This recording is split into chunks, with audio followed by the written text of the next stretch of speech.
What's going on, guys? So as I'm scrambling to get everything done before I leave to Los Angeles tomorrow for VidCon, DC has decided to drop some Justice League news. Before I continue, I should let you know that there are possible spoilers ahead for the Justice League movie, so you've been warned. Let's first start off with the official Justice League logo. It's pretty simple, I like it, and they are totally paying homage to that classic JLA logo with the stars. Another photo came with this news, and that is of an updated Batmobile. If you look closely at the front of the Batmobile, the gun is very different from the one we saw in BVS.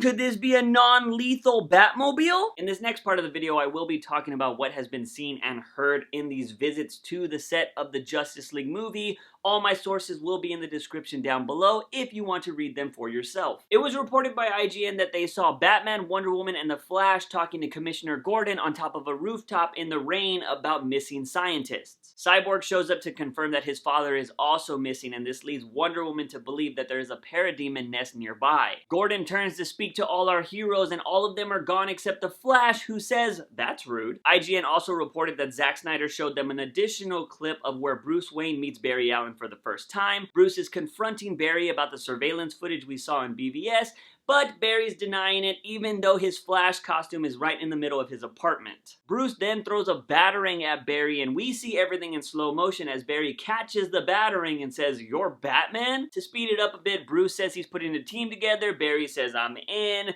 Bruce says, "I need friends," and then Barry's like, "Can I keep this batarang?" Now, the one thing I know you guys want me to talk about is multiple reports are saying that Ezra Miller's Flash is great. They are saying his portrayal of the character is pure fun, and this is what the DCEU needs. It's also being reported that Ezra Miller and Ray Fisher clown around between takes, which is a great sign because Cyborg is supposed to be in the Flash movie. As you can see already, Justice League is going to be a bit more lighthearted than BVS, but now let me report on some information that came from Nerdist.com. Most of us believe that Steppenwolf would be the villain for Justice League, and that seems to be the case. The parademons seem to be snatching up scientists for some reason. I would think it's some way involved with bringing Steppenwolf to Earth, but with the power of the mother boxes, you would think he would just be able to freaking, show up. William Dafoe's character will be a scientific advisor of Atlantis. His name has been revealed. It is right here, but I can't say it for shit. The costumes for this movie are actually being made in-house, and apparently the Flash has some badass sneakers,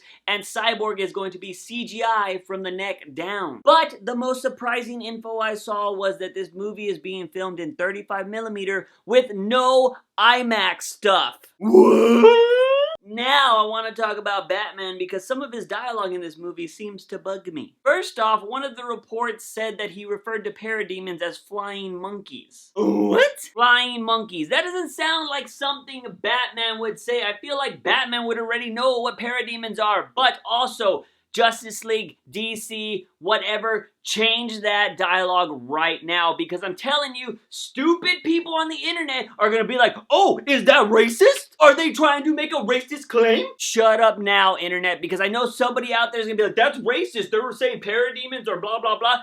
People always do this shit. They always take something out of context. It's 2 fucking words, but DC, if you want to be safe, you might want to change that, because also I don't think Batman would say that. Number 2, the scene with Barry Allen kind of threw me off. 1, why is freaking Batman showing up to Barry Allen's apartment, breaking into Barry Allen's apartment apparently? Why is he doing that as Bruce Wayne? He would do that as Batman, and then he just gives away his secret identity to freaking Barry Allen just like that by throwing a batarang? What? And then he says something like, "I need friends?" What? But just wait, mean commenter that's already typing up your comment right now, and you're like, oh, you're so mad about that, but he totally killed a bunch of people in BVS and you're not mad about that? Blah, blah, blah, blah. Chill out and let me finish the freaking video, please. That stuff did catch me off guard, but then I read the end of this Nerdist article where they were talking about how Batman is doing things differently after the death of Superman. Batman has regained his hope for humanity and realizes what it means to be a hero again. Most importantly, he's doing things different this time around because he's always been that loner. He's never trusted anybody. He's never really had too many friends.